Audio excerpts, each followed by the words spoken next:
आलो आहे, मी वनपाल आहे. तर आमचा व्हिडिओ दाखवण्याचा प्रपोज असा आहे की आपल्या भारतावर, आपल्या जगावर एक जागतिक संकट ओढवलं आहे, पर्यावरणाचा ऱ्हास.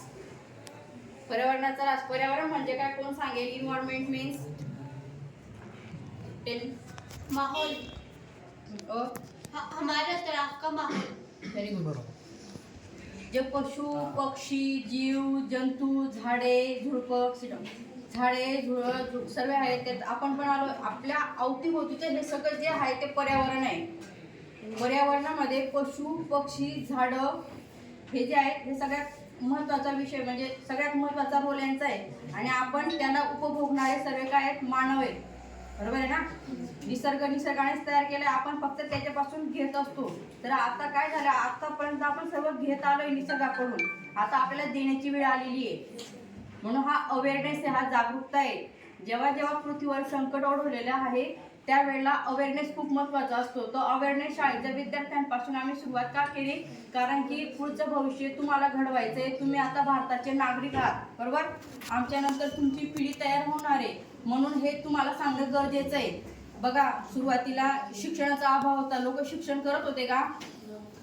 शिकत नव्हते लोक. शिक्षणाला आपल्या आई वडील पाठवायचे नाही, आपले आजी आजोबा आपल्याला पाठवत नव्हते. आता तुम्ही शाळेत यायला लागल्यात मुली, ही छान गोष्ट आहे. तुम्हाला समजायला लागलं, 2 गोष्टी पुस्तकातले ज्ञान कळायला लागलं, जग कसं हे समजायला लागलं. बरोबर आहे ना?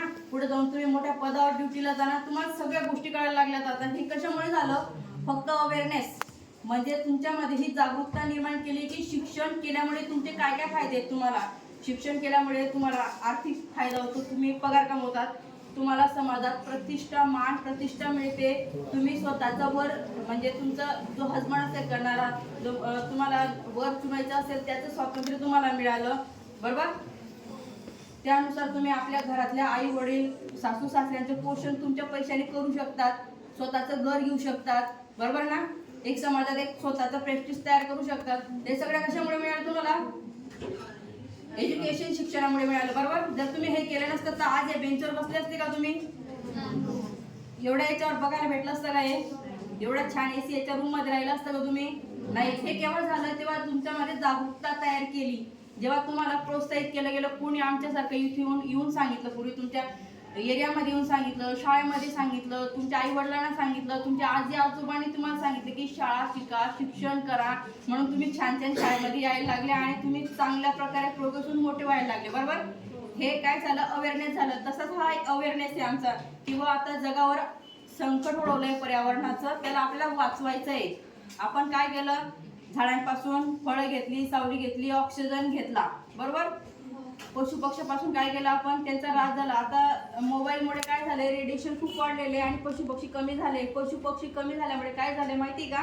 जे जीवजंतू असतात पाण्यामध्ये ते पशुपक्षी खातात. तसेच शेतीवर जे आपलं उत्पन्न येतं त्याच्यात जे किडे पडतात ते पशुपक्षी खातात.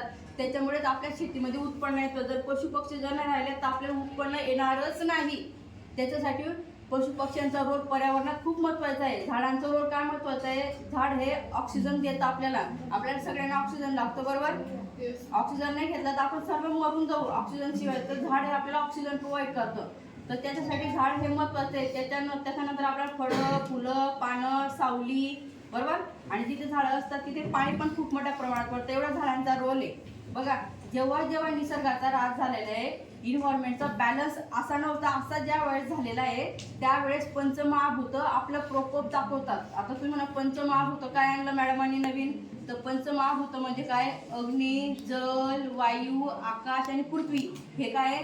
पंचमहाभूत आहे. हे निसर्गाचा एकदम मोठा रोल आहे यांच्यामध्ये. जेव्हा जेव्हा निसर्गाचा ऱ्हास होतो तेव्हा काय होतो? धरती काय करते? जास्त ऱ्हास झाला तेव्हा भूकंप होतो, म्हणजे तो प्रकोप करतो.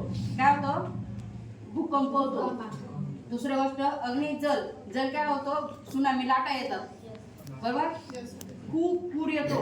हे काय? निसर्गाचा प्रकोप झाला म्हणून हा दुसरा महाभूत जागा झाला. बरोबर? जेव्हा तुम्ही मला दगड मारला तर मी काय मारेल? दगड मारणार. मग त्या निसर्गाला तुम्ही काय मारले? आपण दगड मारले. त्याने काय केलं? नद्यांच्या मार्फत त्याने काय केलं? पूर आणला, सुनामी तयार झाला. बरोबर? अग्नी, जल, वायू, खूप मोठ्या प्रमाणात वादळ आले. मागे सायक्लोनचं वादळ आलं होतं. बरोबर? हे केव्हा डिस्टर्ब झालं, जेव्हा त्याचं इन्व्हायरमेंट डिस्टर्ब झालं, ज्याचा बॅलन्स बिघडला, तेव्हा ते वादळ तयार झालं. बरोबर. नंतर काय राहिलं तुमचं आकाश. आकाशामध्ये काय ते विजा खूप पडायला लागल्या. पूर्वी विजा अशा रेअर पडायच्या, कुठंतरी पडायला मिळायचं, ऐकायचं कुठंतरी पडली व एखादी विजा. आता प्रत्येक शहरामध्ये विजा पडतात. बरोबर. टावर मोठ्या प्रमाणात झालेले आहेत. निसर्गाचा राज झाला, विजा पडायला लागल्या, ढग फुटायला लागले. पूर्वी ढग फुटायचे का? तुमच्या आजी आजोबांना विचार, पूर्वी ढग फुटलेत का? नाही, फक्त मुसळधार पाऊस पडलेला त्यांनी तुम्हाला सांगितलं असेल. पण आता डायरेक्ट ढग फुटायला लागलं. झाला त्याचा राज. मग तो काय झाला? आकाशचा प्रकोप झाला. त्याच्यातून विजा व्हायला लागल्यात. नंतर ढगफुटी झाली. बरोबर. अशा प्रकारे हे जे पंचमहाभूत आहेत हे आपला रंग दाखवतात. ज्या ज्या वेळेस निसर्गाचा बॅलन्स बिघडतो, तर हा बॅलन्स बिघडू नये आणि यांचा प्रकोप होऊ नये पंचमहाभूतांचा, त्याच्यासाठी आपल्याला काय करावं लागेल भविष्यामध्ये. आतापासून आपल्याला ती सुरुवात करायची. म्हणून हा व्हिडिओ तुम्हाला आम्ही दाखवतोय. आम्ही फॉरेस्ट डिपार्टमेंटमधून आम्ही फॉरेस्टचं काम करतो. आम्ही झाडं पण लावतो, झाडं पण जगवतो आणि निसर्गाचं कार्य पण करतो आम्ही. तर आता फक्त आमच्या पुरतं हे कार्य मर्यादित राहिलेलं नाहीये, ते लोकांमार्फत सुद्धा करणं गरजेचं झालेलं आहे. कारण की फक्त फॉरेस्ट डिपार्टमेंटने निसर्गाचा ऱ्हास केला नाहीये, तर सर्व पृथ्वीवर जे जे मानव वस्ती आहेत त्यांनी सगळ्यांनी निसर्गाचा ऱ्हास केलेला आहे. बघा तुम्हाला सांगते, हा नाश थांबवा भूमातेचे तनमन जळते आहे. हा नाश थांबवा भूमातेचे तनमन जळते आहे. ही वसुंधरा जनसंख्येच्या भाराने रडते आहे. वसुंधरा म्हणजे कोण? आपली पृथ्वी, त्याच्यावर आपण असतो. बरोबर. आणि जनसंख्या म्हणजे काय? आपण वाढलेली एवढी संख्या, त्यात मी पण आले. बरोबर ना. हम दो हमारे दोन. आता पृथ्वीवर किती आहेत? हम दो करोड आहेत. किती आहे? एवढी संख्या आहे. म्हणजे पृथ्वीवर मावत नाही एवढे लोक शहरामध्ये, एवढी गर्दी झाली ना. काही काळानंतर आपण जाताना जसं यात्रेमध्ये जातो, एकमेकांना ठोकले जातो, तशीच परिस्थिती होणार, एवढी संख्या होणार आहे आपली. तर आपल्याला हे थांबवायचं आहे पॉप्युलेशन. बरोबर. काय होतं माहिती का? जर कमी लोकसंख्या असली, घरं कमी होतील, घरं कमी झाली म्हणजे जागा कमी होईल, आणि जागा कमी झाली म्हणजे झाडं तुटणार आहेत. घर बांधण्यासाठी जागा लेआउट काढतात, त्याच्यावर झाड असतं, ते झाड तोडलं जातं, तिथे प्लॉट तयार होतो आणि तुमच्या माझ्यासारख्या येऊन ती जागा खरेदी करतो आणि तिथे घर बांधतो. बरोबर. एका घरामध्ये 4 मुलं असले तर 4 जणांचे 4 घरं होतात. बरोबर. म्हणजे हे पॉप्युलेशन जनसंख्येच्या भाराने रडते आहे. म्हणजे हे काय? पृथ्वी नष्ट होते आपली हळूहळू. बरोबर. झाडांचा भाग, जमिनीचा भाग हा कमी होतोय आणि वस्तीचा भार हा जास्त प्रमाणात वाढतोय. म्हणून आपल्याला पॉप्युलेशन पण कंट्रोल करायचा एक महत्त्वाचा विषय. भविष्यामध्ये तुम्ही सगळे शिकलेले आहेत. भारताला वाचवण्यासाठी तुम्हाला पण प्रयत्न करायचा आहे. जसं फॉरेस्ट डिपार्टमेंट प्रयत्न करते, तसं तुम्हाला पण प्रयत्न करायचा आहे. कारण की निसर्गापासून तुम्ही सर्व आहात. आपण निसर्ग आपल्यापासून निसर्ग आणि निसर्गापासून सर्व आपण आहोत. जर नाही वाचवलं तर पुढे भविष्यामध्ये आपल्याला ऑक्सिजन खरेदी करावं लागेल. जसं कोरोना पिरियडमध्ये आपले नातेवाईक वारले, कोणाचे आई वडील, कोणाचे वडील वारले, कोणाचं भाऊ, कोणाचे नातेवाईक वारले की नाही. किती जणांचे वाढलेत? बोटवरती करा. कोरोनाच्या पिरियडमध्ये कोणाकोणाचे रिलेटिव्ह वारलेत, डेथ झालेत, मेलेत. किसके किसके रिश्तेदारों का इंतकाल हुआ कोरोना पीरियड में? कोरोना पीरियड में झालेत ना. त्यांच्या घरची परिस्थिती बघा आज काय काय झाली. कोरोना पिरियडमध्ये खूप जणांचे घर उद्ध्वस्त झाले. त्या पिरियडमध्ये त्यावेळेला मात्र निसर्गाने वाचवलेले. पुळवेत सारखा एका वनस्पतीने त्या रोगावर मात केलेली आहे. कोरोनाच्या पिरियडमध्ये असा निसर्गाचा राज होतो. त्यावेळेस ते जैविक युद्ध होतं आपल्या विरुद्ध त्यावेळेला. तर त्या आपल्याला या सर्वांच्या याच्यामध्ये आपल्याला काय करायचंय? झाडांना वाचवायचं आहे. झाडं सगळ्यांनी लावायचे आहे. आणि तुमच्या आपण बर्थडे सेलिब्रेट करतो. बरोबर. प्रत्येक जण आपला बर्थडे सेलिब्रेट करतो. बर्थडे सेलिब्रेट करणं ही आपल्या भारताची संस्कृती नाही. काय? आपले कल्चर नाही हे आपल्या भारताचं. आणि आपण भारताचे नागरिक आहोत ना, तर मग आपण भारताची संस्कृती स्वीकारावी. भारत माझा देश आहे. सारे भारतीय माझे बांधव आहेत. बरोबर. मी माझ्या देशावर प्रेम करते. आपण सकाळी प्रतिज्ञा घेतो. मग आपण काय करायला पाहिजे? झाडं लावा, झाडं जगवा, त्याला तोडायचं नाही. आणि दुसरी गोष्ट तुम्ही काय करणार? जेव्हा जेव्हा शाळेमध्ये येतात तर तुम्ही काय करायचं? सायकलीने यायचं. 5 किलोमीटरच्या अंडरमध्ये जे जे लोक आहेत आपल्या जळगावमध्ये, तुमच्या आई असो, भाऊ असो, बहीण असो, नातेवाईक असो, त्यांना पण घरी जाऊन सांगा 5 किलोमीटरमध्ये ज्या परिसरामध्ये तुम्ही जाता तिथे सायकलीचा वापर करा. सायकलीच्या वापरामुळे काय होणार? तुमचं पेट्रोल वाचेल. पेट्रोल न भरल्यामुळे तुमचा पैसा वाचेल. जर घरामध्ये कोणाचा माझा आजार असेल, हातपाय दुखत असतील, बरोबर, कोणाचं फॅटनेस असेल, जाळ असेल, कोणाची हाईट वाढत नसेल, या सगळ्या गोष्टींवर सोडून सायकल चालवणे. बरोबर. तर त्या अंगामध्ये या सगळ्या गोष्टींवर सायकल हा बेनिफिट आहे. त्याच्यामुळे तुम्ही पर्यावरणाचं पण काम करू शकतात आणि तुमचं पेट्रोल पण वाचतं, पैसे वाचतात, आरोग्य जपलं जातं. मग सायकल चालवणं की वाईट आहे, चांगलं आहे की वाईट आहे? मग आहे ना, तुम्ही घरी पण जाऊन सांगा की जर सगळ्या जळगावमध्ये ज्या दिवशी सर्वजण सायकल वापरायला लागतील त्या दिवशी जळगाव शहराचं टेम्परेचर हे खूप कमी झालेलं असेल. इथे टेम्परेचर कमी झाल्यामुळे काही जर वातावरण चांगलं होईल आणि लोकांचं आरोग्य ऑटोमॅटिक सुधारेल. जे स्किन प्रॉब्लेम होतात ते फक्त क्लायमेटमुळे होतात. आता काय झालंय माहिती आहे का, प्रदूषण, गाड्यांचं प्रमाण एवढं झालेलं आहे, जो तो म्हणतो मला गाडी पाहिजे. एक माणसाजवळ एक गाडी, घरामध्ये 4 व्हीलर, प्रत्येकाजवळ गाडी, बिना गाडीचं नाही. 2 व्हीलर सर्वांकडे पर पर्सन पर 2 व्हीलर आहे. नंतर मोबाईल सर्वांजवळ आहे. मोबाईलचं रेडिएशन खूप झालेलं आहे आणि गाड्यांमुळे धूर खूप निघतो. हा धूर वरती जातो आणि आपल्या ओझोन वायूचा जो थर आहे, एक सूर्य ज्या वेळेला उगवतो ना आपला, त्याच्या अगेन्स्ट एक थर आहे, ओझोन वायूचा एक थर आहे. हा लाईक तो जो थर आहे ना, हा जो सूर्य असतो ना, त्याचे ज्या वेळेस उगवतो आणि जो आता इथे किरणं येतात त्याची, हा थर तिथे आडवा असतो असा. हे किरणं डायरेक्ट अशी येतात आणि इथून या मार्फत जातात. जर हा पडदा इथे आडवा असेल तर डायरेक्ट येतील का ते? कमी प्रमाणात येतील ना. आणि जर मी हा जर असं काढून घेतला तर काय होईल?